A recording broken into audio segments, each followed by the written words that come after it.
Hey, what is up everyone? Danny and Alex. Once again, we're going to talk about some wrestling techniques. Today I want to talk about how you escape from all fours. Check it out.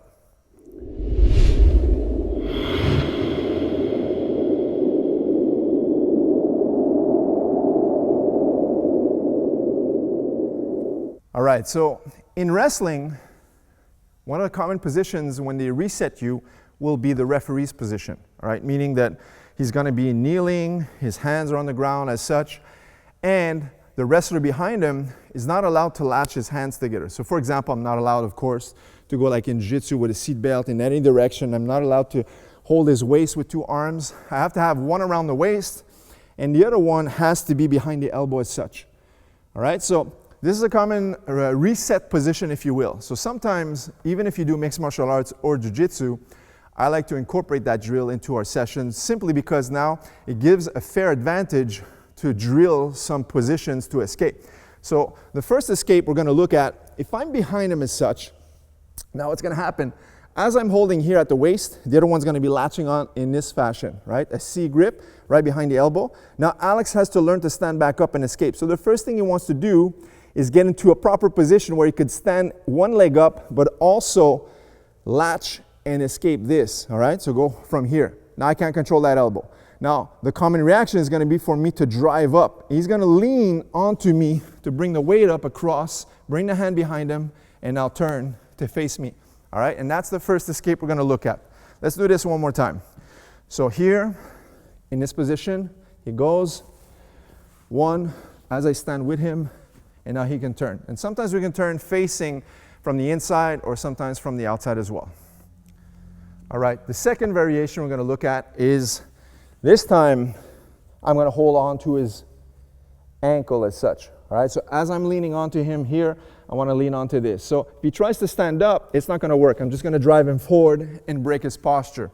So what he needs to do now is get rid of this. So how we're going to do this is, he's going to sit back and bring this boogie board position. Now he's going to control my wrist, latch it off, and now from here, he's going to start to stand back up and escape his position. Notice one detail is, once you control the wrist, as you're moving forward back up to your feet, always bring the wrist behind you, okay? Once again, we're here, one, controlling to the top, sits back, latches off, and then turns to face me, okay? That's a beautiful escape we can use from the bottom. Okay, one more variation from here is, if I'm leaning very heavy onto him, I'm not necessarily holding his heel, but I'm just holding onto him very heavy, very steady. What he's going to do now is control the wrist from this position. Now, the opposite side is going to control the hand, but the near side is going to use the elbow to pry it in. See, pries the elbow in, okay? Now, what's going to happen is I want to stand up from here. As he does, I follow, and now he's going to control the wrist to bring it behind him once again and face me, okay?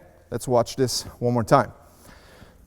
So I'm here, I have a tighter grip now, I'm heavier on the top of his back, controls the wrist, pries the elbow in. This right here is very important. Pry this open. Now there's space for him to work as he stands back up to release, and now watch how he turns. Gets rid of the grip, and he can face me back to his feet. Now I want to talk about when you are stuck on your feet, you stood back up.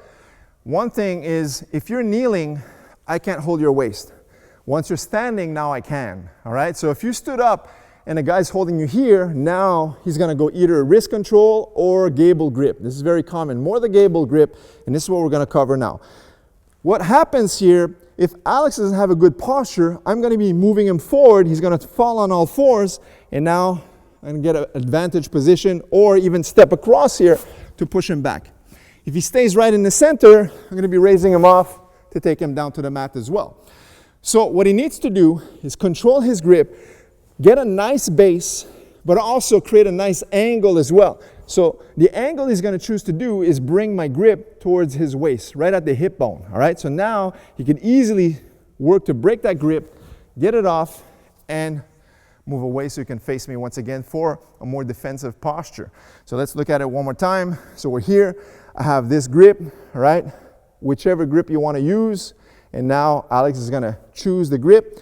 He moves to the side. Notice how he pushes the hand against his waist, controls it, and he can easily face me to regain a better position. So there you have it, guys. More tips and tactics to incorporate into your wrestling game. Guys, if you enjoyed this content, leave us a thumbs up and make sure to subscribe to this channel for more videos just like this one. Until next time. We'll see you guys in the next video. Take care.